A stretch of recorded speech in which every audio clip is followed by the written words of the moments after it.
Hi guys, this is Androidpipe.com and I'm here with a phone called the Huawei Honor 6 Plus. I'm playing Pocket Heroes. It's a game that's available for free in the Play Store and it's a bit of an RPG. It feels a lot like the game Angry Birds Epic, only this time you can actually move your characters around. Okay, you can obviously purchase stuff. The game has a very nice medieval vibe, which I totally dig. And we get here a wheel, you spin it and you have a chance to win stuff. So it requires 5 tokens, which apparently I don't have, sadly. There are also feats, basically challenges that give me more coins if completed. Then there's the team. I have 3 characters right now. I have the knight, Sophia the healer, and Connor, which is the mage. And in the future you should be able to unlock more characters like Marcus, Oscar, Angela, Aaron, and many more.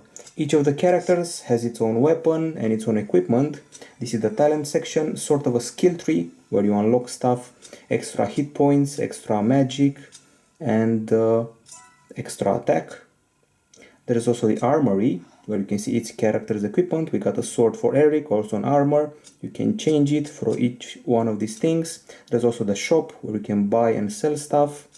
And this is Sophia and her equipment, and finally Connor and her equipment. Cannot tell if it's a lady or a man. So we've played quite a few levels so far. There's also a bunch of special options and a daily quest. And let's see what's happening here. Conquest, Mystic Store. Okay, I just reserved something, which is totally impossible because I don't have enough coins. Anyway, there's no mission here, so usually there's something new in the quest area every day. However, let's go to the basic gameplay and start playing. It resembles Angry Birds Epic quite a lot in that the gameplay is presented like this. There's a trap in the middle of the screen in this level. The fire that will decrease your hit points. I've placed the healer to the top, and the enemy is also affected by the fire. And as you can see, Connor can throw magic bolts with its wand, and the knight can hit the enemy with a sword. You draw the characters around by simply drawing a line. You can drag them around, and the healer is being attacked, which is no good. And let's attack the crow. Usually enemies are stuff like goblins, ogres, crows, and we also have special abilities like this meteor, and the knight also has an ability, an extra strong sword and a shield. So let's call the healer again. Once again, the resemblance with Angry Birds Epic is obvious, but this game is actually better because you can move your characters around. As you progress, you can see here a meter showing you how well you're doing, and you can actually get grades depending on how well you do. Okay, let's maybe try and move the healer around before she dies. And if she dies, it's pretty much all over. Luckily, she can heal herself. Okay, so we got a crow again, and there is a very annoying little goblin there that usually heals the other guys. There are also boss battles. There's one coming up right now, and the enemies are once again affected by fire. You should always try and stay away from the ogre. They're extra strong. But luckily I have that special ability, so let's try and use the other special ability. As you progress, obviously you get more abilities. One of them is transforming the enemies into cats, like I just did. Comes in very handy. You can increase your stats by attaching new items. And I should try and stay away from the fire. The ogre is dead. We have an S rating so far, so if we don't die till the end, we survive and we get a good rating. We get quite a few bundles of money here, which we can spend towards new items. Be careful with these goblins that throw bombs. They're probably the most annoying unit. Luckily they don't have a lot of life. And let's try and step away from the fire.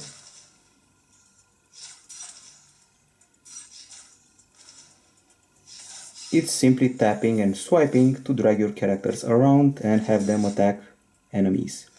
The most annoying part of the game is the moment when your characters don't attack. They just lay down and do nothing. So you have to drag them and make them attack. Okay, let's try one more hit. Did a bit of damage. Special hit here again, using the shield. A very fun game, also pretty addictive, especially if you can manage your traps well. So that ogre was just turned into a sheep, as you just heard, and we're waiting for the ability to recharge, which takes quite a while. So that annoying goblin keeps attacking my healer. That's a strategy. I wish the game had a multiplayer. It would be fun to play multiplayer with a few parties of heroes. Anyway, maybe in the future. Okay, so maybe we should stay away with the mage for now. And apparently the level is done. The game is called Pocket Heroes. It's available for free. We got a daily quest. We just leveled up a bit. If you die in a battle and you really want to continue, you have to spend $1 to revive the guys, which pretty much bummed me out. The game is fun. It's pretty much casual. It's not very hard, especially if you're patient. Now let's go to the armory. Apparently there's a new equipment here. So maybe this stuff would add this character some extra abilities. We have here a level 40 stuff, which we can actually upgrade. And we did that a lot. Let's try to upgrade this little fellow's sword. And apparently that's the maximum level. Okay, time for the boss battle, which I suppose would be pretty hard. So Pocket Heroes, quite fun. Reminds me of Angry Birds Epic.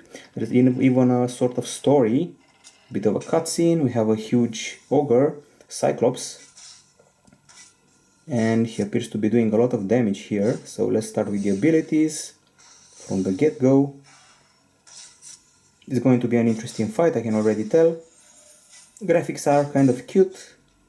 And there are goblins here to make it even worse. Okay, so this is Androidpipe.com, and Pocket Heroes gets from us an 8.4 out of 10. A solid game you may want to play. It's not very hard. It requires a bit of grinding. It has quite a few items to loot and charming characters, as well as a nice, so to say, story. So 8.4 out of 10 for Pocket Heroes. Bye bye.